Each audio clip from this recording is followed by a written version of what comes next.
ममता बनर्जी के तीसरी बार सीएम बनते ही वेस्ट बंगाल में जो हालत देखे जा रहे हैं उसमें लोग ऐसे हैं जो वेस्ट बंगाल को छोड़कर आसाम पहुंच जा चुके हैं। तो क्या चीजें हैं जो ममता बनर्जी छुपाने की कोशिश कर रही हैं, और दूसरी तरफ ममता बनर्जी ये कहती हैं कि भाजपा जो है कम्युनल वाली पार्टी है।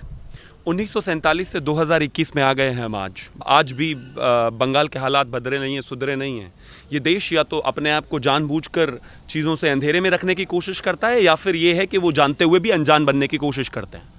1947 में नोआखली में मुस्लिम लीग के जो गार्ड्स होते थे, मुस्लिम गार्ड्स, उन्होंने 5000 लोगों को मौत के घाट उतार दिया था, जिस बिदअत के लिए गांधी जी वहाँ पर शांति मार्च लेकर गए थे और किस वजह से वहाँ पर रहे थे। जब इस देश में झंडा फहराया जा रहा था, उस समय वो बंगाल में जाकर, कलकत्ता में जाकर हिंसा शांत करा रहे थे। ये हालत थे बंगाल के तब भी और आज भी। आज 2021 आ गया है। डेमोक्रेटिक तरीके से किसी तरीके से लड़ झगड़ के लोगों को मरने और मारने के बाद इलेक्शन संपूर्ण हुआ, लेकिन उसके बाद भी 70 साल भी सिचुएशन यही की यही है। मैंने पहले भी आपको बताया था कि जब सरकार थी, वामपंथ की सरकार थी, एक सवाल के जवाब में उन्हीं के गृह मंत्री ने कहा था, बुद्धदेव भट्टाचार्य ने, कि हाँ, हमारी सरकार के दौरान 23,000 हत्याएं, राजनीतिक हत्याएं हुई हैं। कौन से मॉडल की बात करते हैं हम, कौन से कल्चर, कौन से आर्ट की बात करते हैं, वो सब है, लेकिन उसको छोड़कर ये गुंडा तंत्र उस राज्य पर कितना हावी हो गया है, क्या ये दिखाई नहीं दे रहा है? अब इन लोगों का एक न्यूसेंस ड्रामा शुरू हुआ है, जिसको ये कहते हैं कि नहीं, वहाँ तो कुछ हुआ ही नहीं, ये वीडियो फर्जी है।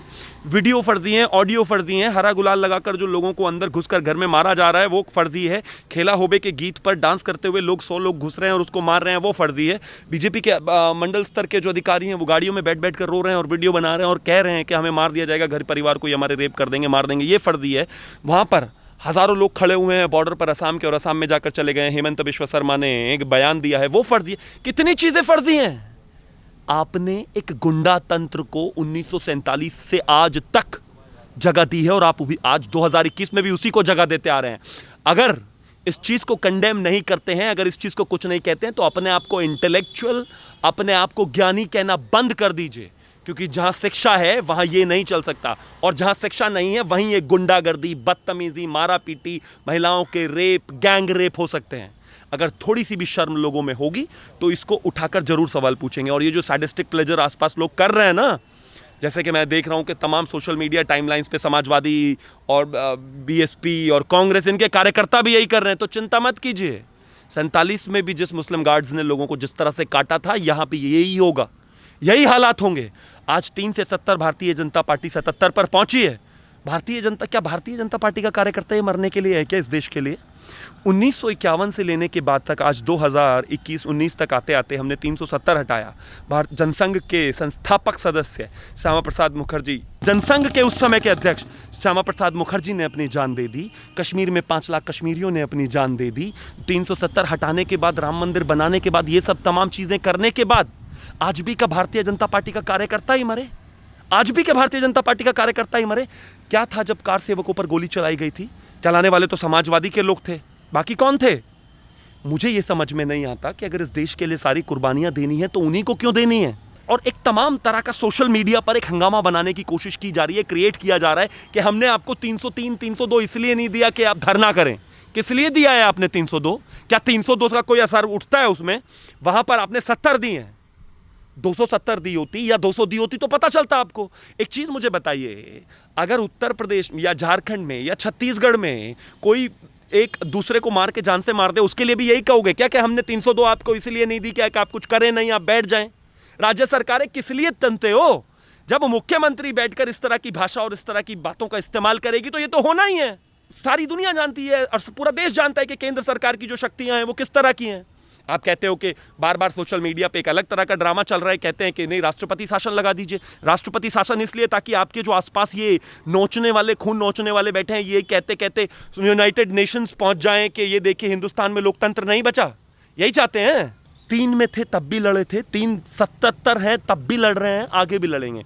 मेरा सिर्फ टीएमसी और बाकी लोगों से इतना ही कहना है कि ना ही ये लेफ्ट है और ना ही ये कांग्रेस है। हम छोड़ने वाले नहीं हैं। एक एक एफआईआर, एक एक जगह, किसको कितनी एफआईआर, कहां हुई, क्या हुआ, उसके साथ क्या हुआ, वो किस जगह तक पहुंचा, कहां तक जस्टिस मिला, सब लड़ेंगे। ममता बनर्जी कह रही हैं कि जिस तरीके से वेस्ट बंगाल में बीजेपी हारी है और तो वो हार को सह नहीं पा रही है, और जो दंगे फसाद, जो हिंसा फैलाई जा रही है, वो बीजेपी करा रही है। ठीक है, भारतीय जनता पार्टी, बीजेपी, मैं मान लेता हूं, एक सेकंड के लिए मान लिया।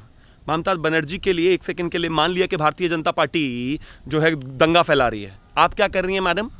आप क्या खेला होबे करके फुटबॉल खेल रही हैं वहां पर? क्यों नहीं पकड़ के भारतीय जनता पार्टी के लोगों को अंदर डाल देती? जो कर रहे हैं ना, वीडियोस पब्लिक डोमेन में है, पुलिस आपके हाथ में है, सिस्टम आपके हाथ में है, सरकार में आप हैं, मुख्यमंत्री आप बन गई हैं, पहली मुख्यमंत्री भी आप ही थी, पुलिस भी आपके हाथ ही में है। अगर भारतीय जनता पार्टी के कार्यकर्ता आपको मार रहे हैं, आपको पीट रहे हैं, काट रहे हैं, तो उठाकर अंदर डालिए ना उनको। अगर आपको लगता है ये फेक न्यूज है और ये वीडियोस फर्जी हैं, तो उठाकर जो फेक न्यूज फैला रहे हैं उनको अंदर डालिए। लेकिन नहीं, आपको पता है वो आपके कार्यकर्ता हैं, वो जो महिलाओं का रेप कर रहे हैं वो आपके कार्यकर्ता, आपके गुंडे हैं, इसी तरह के लोग हैं और इसी तरह से होता आ रहा है वहां पर। ये जानबूझकर प्रायोजित तरीके से लोगों को मारा जा रहा है, काटा जा रहा है। ममता बनर्जी के दिशा निर्देश पर, उनके कहने पर, उनके द्वारा ऑर्गेनाइज्ड हत्याकांड है। बंगाल के एक तरीके से मैं कहता हूं उसके कल्चर और आर्ट पर यह धब्बा है। अगर लोग वहीं पर बैठे हुए उनको वोट करने के बाद उनके बराबर से पड़ोस से कोई महिला उठ रही है, उसका रेप हो रहा है सिर्फ इसलिए क्योंकि उसने बीजेपी को वोट दिया था, तो माफ कीजिए, ये आपके राज्य की ही बदनामी है। किसी को भी मताधिकार कहीं भी प्रयोग करने का पूरा अधिकार है। इस देश में लोकतंत्र है। लोकतंत्र इसलिए तो होता नहीं, ये दुनिया भर के लोकतंत्र के फर्जीवाड़े और ड्रामा करने वाले तमाम हिंदुस्तान के मीडिया और बाकी जितने भी फैक्ट चेक और तमाम लोग हैं, वो इतना ड्रामा करते हैं और कहते हैं कि यहाँ पर हमारा डेमोक्रेसी इंडेक्स नीचे आ गया है, तमाम तरह की चीज़ें नीचे आ गई हैं। आज कहाँ है वो? मुंह में दही जम गया है क्या? जितने लोगों को ममता बनर्जी के जीतने के बाद सागरिका ने डाला था कि democracy is breathing now, that's how is it breathing miss Sagarika now? I am asking you as well, Mr. Rajdeep Sardesai. You feel it's democracy? How it functions a democracy? I mean, that's bizarre. अपने आप में बहुत बुरी हालत है। हाँ, लेकिन एक चीज़ जो ये भूल रहे हैं वो ये कि भारतीय जनता पार्टी 3 से भी लड़ी थी, जब 2 पे थी तब भी लड़ी थी, जब 302 पर पहुंचे राम मंदिर भी बनाया, 370 भी हटाई। हम 3 पे थे, हमारे कार्यकर्ता तब भी शहीद हो रहे थे, आज भी हो रहे हैं, हम भी हो रहे हैं, कल भी होंगे, आज 77 पर पहुंचे हैं। लेकिन सब सूपड़ा साफ भी करेंगे और एक एक का हिसाब और इंसाफ भी होगा, लेकिन लोकतंत्र और कानूनी तरीके से, पर बख्शेंगे किसी को नहीं। और जो बार बार लोग कह रहे हैं 302 इसलिए नहीं दिए थे धरना करने के लिए, तो माफ कीजिए, या तो आपने फेडरल स्ट्रक्चर पढ़ा नहीं, और पढ़ा है तो आप अच्छी तरीके से जानते हैं। कल किसी भी राज्य में कोई हंगामा होगा तो बस नरेंद्र मोदी को गाली देते रहना, यही रह गया ना आपके पास। 302 तो पहली बार ही दी है हिंदुस्तान में, उससे पहले तो किसी को दिया ही नहीं। 1984 में तो दी नहीं थी ना 300, क्या हाल हुआ था? 78 में तो दिया ही नहीं था, क्या हाल हुआ था?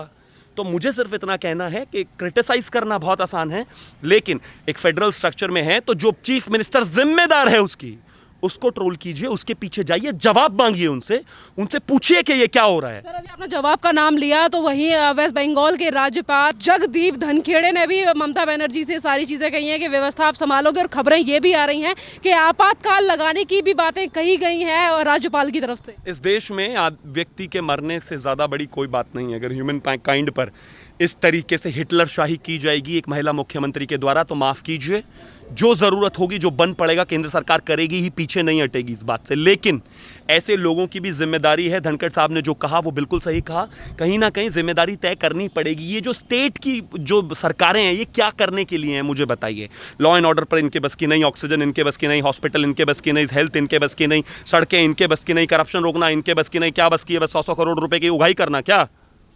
ममता बनर्जी जो वहां पर बैठी है उनकी कोई जिम्मेदारी नहीं है? जो जिनको ट्रोल करना चाहिए, जिनसे बात जवाब मांगना चाहिए, जिनसे पूछना चाहिए कि पिछले 10 साल से पुलिस आपके हाथ में है, आने वाले 5 साल भी आप ही के हाथ में रहने वाली है, आप मुख्यमंत्री हैं, उनको ट्रोल ना करके एक अलग लेवल ट्रोल किया जा रहा है कि सेंटर कुछ कर नहीं रहा है। अरे भाई, जिसकी जिम्मेदारी है उससे करवाइए ना, उसके पीछे प्रेशर डालिए, वो जवाबदेही हैं, उनके हाथ रंगे हुए हैं खून से, करिए ना जवाब। जो सेंटर को करना, सेंटर तो करेगा ही करेगा और अपने कार्यकर्ताओं के साथ खड़ा है और लड़ेगा भी, लेकिन उनकी भी तो कोई जिम्मेदारी है। सवाल उठता है कि ममता बनर्जी अभी ये कह रही थी कि ममता बनर्जी की तरफ से ये कहा जा रहा है कि वेस्ट बंगाल में जो हिंसा हो रही है वो बीजेपी की तरफ से कराई जा रही है, और कल एक सुप्रीम कोर्ट में गौरव भाटिया ने एक PIL लगाई है, उन्होंने कहा है कि ये जो हिंसा हुई है वेस्ट बंगाल में, इसकी CBI जांच होनी चाहिए। तो क्या ममता बनर्जी CBI, अगर सुप्रीम कोर्ट की तरफ से ऑर्डर आया तो क्या इस CBI की जांच को मानेंगी, कि CBI जांच कर होने देंगी इस सारे मामले की? तो ममता बनर्जी का बंगाल है नहीं, पहली बात तो एक चीज़ समझ लीजिए। ममता बनर्जी पीछे से कहीं से लेकर नहीं आई थी। उनके बड़ी शालीनता से कहना चाहता हूँ, उनके पिताजी ने नहीं दिया था उनको गिफ्ट में।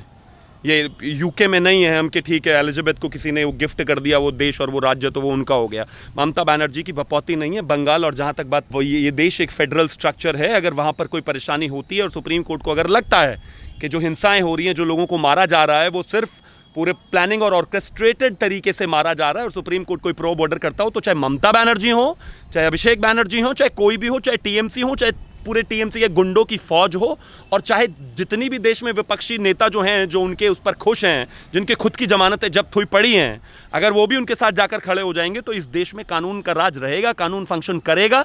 किसी के कहने से ना रुकने वाला है और ना कोई रोक सकता है, क्योंकि किसी भी व्यक्ति की अगर उसकी पॉलिटिकल आइडेंटिटी की वजह से जान ली जा रही है तो माफ कीजिए, ये बहुत बड़ा क्राइम है। सर, काफी सारे जर्नलिस्ट ऐसे भी हैं जो हमेशा तानाशाही को लेकर पीएम नरेंद्र मोदी को कोट करते हैं, और आज जब हिंसा वेस्ट बंगाल में हो रही है तो ममता बनर्जी से कोई सवाल क्यों नहीं पूछा जा रहा है कि ये हिंसा क्यों की जा रही है, जबकि ममता बनर्जी ही वहां की 3 बार से मुख्यमंत्री हैं।